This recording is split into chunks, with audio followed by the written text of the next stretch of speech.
नमस्कार देवियों सज्जनों। तो मैं हूं आपका अपना आरके न्यूज चैनल से।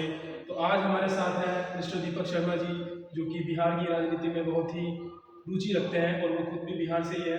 तो आज हम कुछ गहन मुद्दों पर इनसे चर्चा करेंगे, इनके बारे में आज ही हमें अवगत कराएंगे। तो सर, मेरा पहला सवाल है सर आपसे। पहले सर, आप अपना थोड़ा सा इंट्रो दे दीजिए सर। सर, जैसा कि आप जानते हैं, मैं दीपक मिश्रा पठन पाठन में रुचि रखता हूँ, बच्चों को केमिस्ट्री सिखाता हूँ और आने वाले समय में बच्चों को केजी से पीजी तक की व्यवस्था करने का प्लान कर रहा हूँ। और चूँकि बिहार मेरा जन्मस्थली है, हृदय प्रदेश है, तो बिहार के लिए भी बहुत कुछ हमने सोच रखा है। यूपीएससी में नहीं होने, बीपीएससी में नहीं होने के बाद मेरे अंदर की इच्छा है कि जो काम मैं न कर सका, बिहार के हज़ारों बच्चों को उस काम में मैं अपना कंधा लगाऊंगा। तो एजुकेशन को ही आगे लेकर मैं भविष्य में अपने आप को देखना चाहता हूँ। और इसी क्रम में बिहार हो, अभी महाराष्ट्र में है, आपका राजस्थान हो, कहीं भी हो, तो हम लोग इसी पर काम करेंगे। एजुकेशन सबसे इम्पोर्टेंट चीज़ है। कहते हैं विद्या ददाति विनयम विन्यान्यादि पादताम पातत्व अधर्म आपनोति धनात् धर्मः ततः सुखम्। यानी विद्या ही अंतिम सुख के लिए जिम्मेदार है। बहुत खूबसूरत सर। मेरा पहला सवाल है सर आपसे, बिहार में कहाँ?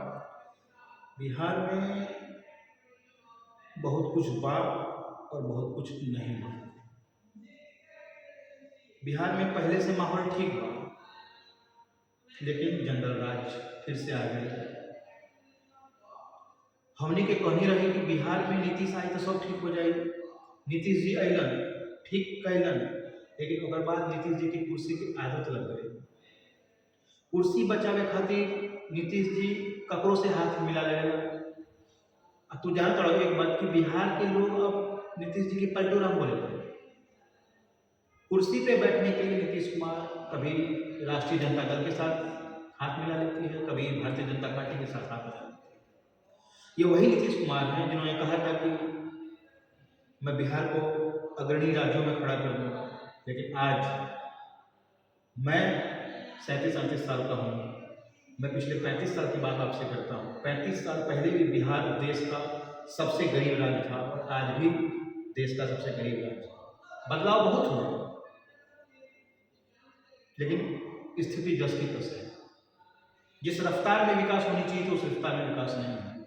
बाकी प्रदेशों का जैसा होता है। बहुत दुखद बात है सर। बिल्कुल दुखद बात है। आप बेरोजगारी में देखिए, बिहार नंबर 1 है। आप जिस स्टेट में जाएंगे वहाँ बिहार के आपको लेबर तो मिल ही जाएंगे सर। आपको बिहार के टीचर मिलेंगे, आपको बिहार के अफसर मिलेंगे, लेकिन लेबर बहुत ज़्यादा है। अगर बिहार का टीचर एक मिलेगा तो आपको 500 लेबर मिलेंगे। ये रफ्तार है बिहार की।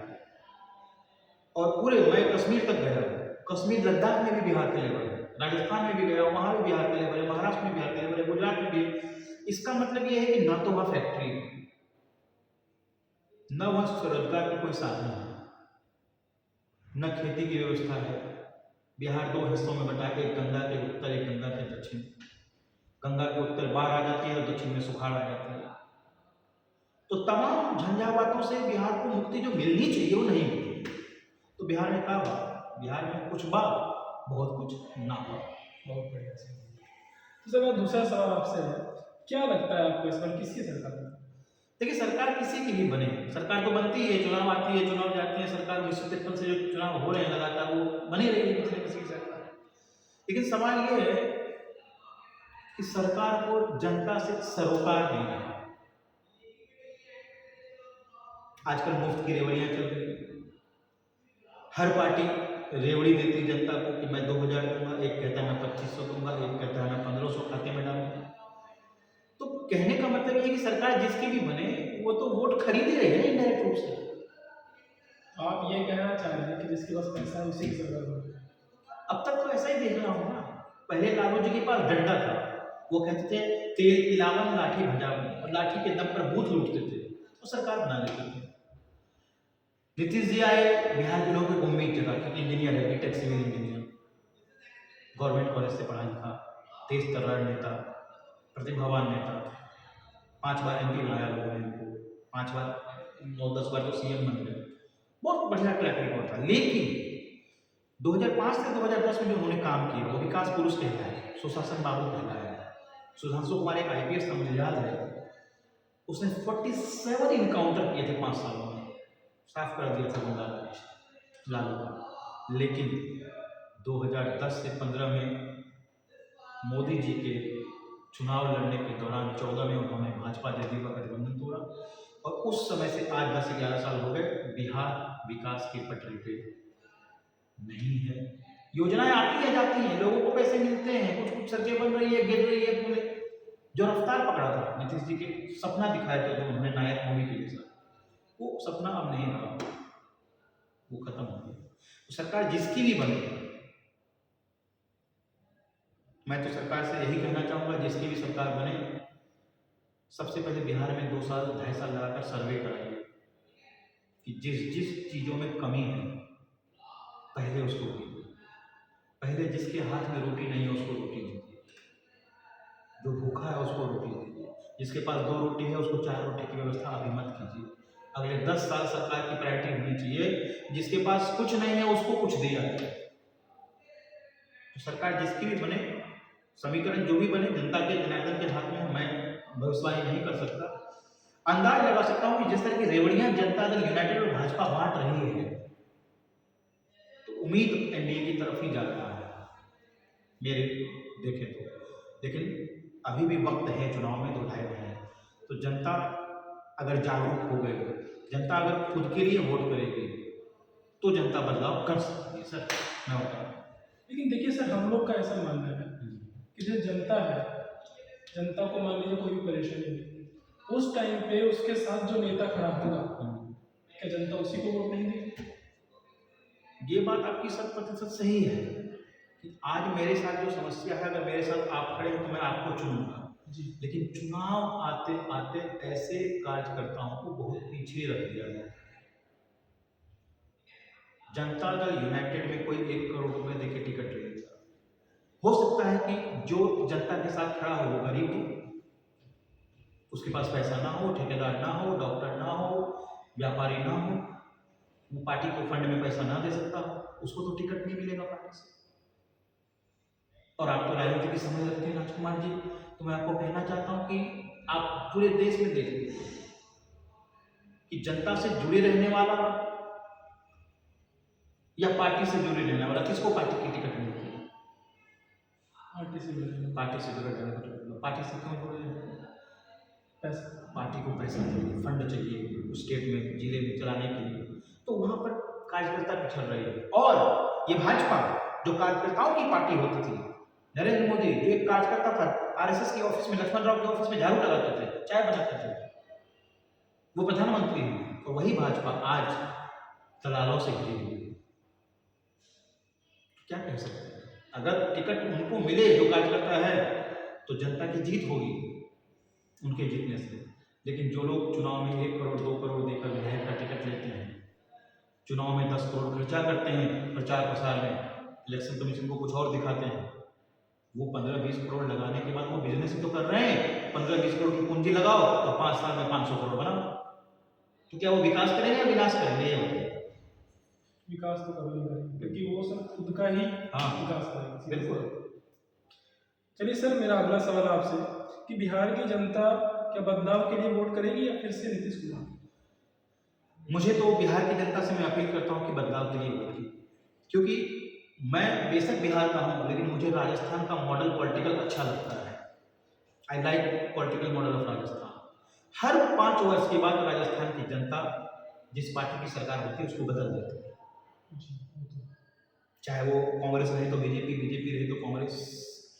और जब बदलाव होते रहते हैं ना राजकुमार जी, तो विधायक के मन में एक डर रहता है। मैं आपको एक घटना बताता हूँ। मैं चित्तौड़गढ़ से निकलकर भीलवाड़ा आ रहा था मोटरसाइकिल से, लंबी दूरी थी, लेकिन जो हमारे मित्र थे बोले कि चलो आज सफर करते हैं। और जो हमारे मित्र थे वो वहाँ के पत्रकार थे, जान पहचान उनकी अच्छी थी। तो भीलवाड़ा में एक पान दुकान पे हम लोग रुके। मुझे पान खाने का बड़ा शौक है, कभी कभार अगर लोग शराब पीते हैं मैं शराब ना पी के पान खाता। तो वहाँ पर एक विधायक था, वो बुलाकर पान खिला रहा था। अरे आओ उस पत्रकार को। तो मैंने देखा मैं विधायक पत्रकार को बुलाकर पान खिला रहा है।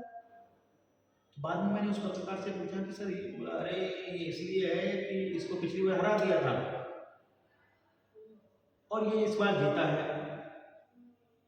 तो ये काम कर रहा है, जनता से मिल रहा है, मैं जनता का प्रतिनिधि हूँ, पत्रकार हूँ, चौथा स्तंभ हूँ भारत का, तो मुझे पान खिला रहा है। तो अगर बदलाव होते रहेंगे ना सर, नेताओं में डर रहेगा कि विकास नहीं करूँगा तो पीछे रह जाऊँगा।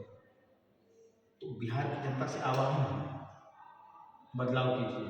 और भारत की राजनीति की धुरी भी बदलाव की। आप देख लीजिए, अगर मनमोहन सिंह को 10 साल के बाद नहीं बदलते तो क्या, जैसे कि मोदी जी या भाजपा की, मैं किसी पार्टी का ना समर्थक हूँ ना विरोधी हूँ, मैं एक पत्रकार हूँ, और पत्रकार होने के नाते मैं कह रहा हूँ कि विकास दिख रहा है। मोदी जी के आने के बाद विकास दिख रहा है, किसी किसी पटल पर विकास दिख रहा है, सड़कों पे विकास दिख रहा है, बिजली में विकास दिख रहा है, सिलेंडर मिल रहे हैं, बैंकों के खाते खोले गए, लोगों को स्वरोजगार के लिए आगे बढ़ाया जा रहा है। तो अगर मनमोहन सिंह जी की जो भ्रष्टाचार वाली सरकार थी, जो लास्ट के 5 वर्षों में भ्रष्टाचार चरम पर था 2009 से 14 में, अगर आप नहीं बदलते तो क्या वो विकास होता? नहीं होता। देश के बड़े से बड़े राज्य ज्यादा से ज्यादा सीएम 10 साल टिकते हैं, बदलाव होता है, इसलिए गुजरात अग्रणी है, बदलाव होता है, तमिलनाडु जीडीपी टॉप पे, बदलाव होते हैं, महाराष्ट्र जीडीपी में टॉप पे। अगर बिहार की जनता बदलाव नहीं करेगी तो पीछे ही रहेगी। अगर आप अपने आप को पीछे रखना चाहते हो तो आप बदलाव मत करो। अरे बदलाव होने से केवल सरकारें नहीं बदलती, विचार ही बदलते हैं, एक डर पैदा होता है, अफसरशाही कम होती है। अगर एक ही गवर्नमेंट है तो अफसर की तो चाहती है कि साला वही मंत्री, वही विधायक है, उसको तो 10 साल से मामू बनाते आया, फिर बना दूंगा। और इस केस में नेता भी भ्रष्टाचार करते हैं और अफसरशाही भी भ्रष्टाचार करती है। मैं आपको बताना चाहता हूँ राजकुमार जी, कई कई विधायक के पास 100-200 करोड़ तो मिल ही रहे हैं, लेकिन कई अफसर ऐसे हैं जिनका घर ऑस्ट्रेलिया में है, बिहार का अफसर, नाम नहीं लेना चाहता हूँ, जिन्होंने कनाडा में आलिशान बंगला बना रखा है, लंदन में अपार्टमेंट्स लिए। मेरी तो, मैं 15 साल से नौकरी कर रहा हूँ, मेरे पास इतने पैसे नहीं है कि मैं कभी बंगला बना सकूँ बहुत बड़ा सा, और मेरे बराबर की सैलरी अफसरों की है सर। तो मैं वही सोचना चाहता हूँ कहाँ से वो पैसे ले आए, भ्रष्टाचार का पैसा है। तो सरकार अगर बदलेंगी अफसर पे भी लगाम लगेगी, अफसर में ही बदलाव आएगा। लेकिन अगर सरकारें नहीं बदलेंगी तो पूरा सिस्टम भ्रष्ट हो जाएगा सर, और फिर जनता रोती ही रह जाएगी। ये सर आपने बहुत अच्छा मुद्दा उठाया है सर। वास्तव में जब बदलाव जो है वो नए युग की शुरुआत है सर। बिल्कुल होना ही चाहिए, बदलाव होना। अब मैं पिछले 15 साल से पढ़ा रहा हूँ और मैंने ऐसा प्रतिज्ञा लिया कि 2 साल के बाद मैं टीचिंग छोड़ दूंगा, 2 साल बाद मैं नहीं पढ़ाऊंगा। तो 2 साल बाद जब मैं नहीं पढ़ाऊंगा तो मुझे नेक्स्ट जनरेशन को प्रमोट करना है कि नहीं करना है। अगर मैं अब मुझे लग रहा है कि अब मेरा टाइम जाने वाला है, तो मुझे नेक्स्ट जनरेशन को प्रमोट करना है। और जब नेक्स्ट जनरेशन आके काम करेगा, उनकी एनर्जी अलग होगी, उनका विचारधारा अलग होगा। ये तब हो सकता है जब बदलाव होगा। अब खुद से तो कोई गलती छोड़ेगा नहीं, कोई सीएम आएगा कि भाई मैं हट रहा हूँ, कोई विधायक बोलेगा कि मैं जा रहा हूँ। तो ये काम तो लोकतंत्र में जनता ही करती है, इसलिए जनता को बदलाव के लिए बटन दबाना चाहिए। तो देखिए आपने आपने देखा हमारे दीपक जी जो है उनके विचार कितने ज़्यादा अच्छे हैं, उन्होंने कितने गहन मुद्दों पर चर्चा की और उनके जो भी पॉइंट उन्होंने बोले एकदम वैलिड है। उन्होंने बोला कि सरकार में बदलाव होना चाहिए, 5 साल 10 साल कभी ना कभी बदलाव होना ही चाहिए, और बदलाव होगा तभी आप सुखी रहेंगे, तभी जनता का विकास होगा, तभी समाज में एक नया युग आएगा, नया दौर आएगा। तो चलिए आज का ये सेशन हम यही खत्म करते हैं, मिलते हैं आपसे अगले सेशन में। बहुत बहुत धन्यवाद राजकुमार जी, आपने मुझे इन्वाइट किया और बिहार के मुद्दों पे आपसे हमारी बात हुई, और मैं चाहूँगा कि आप हमारे बिहार आएंगे और जनता से भी एक बार रूबरू हों। जरूर सर। ठीक।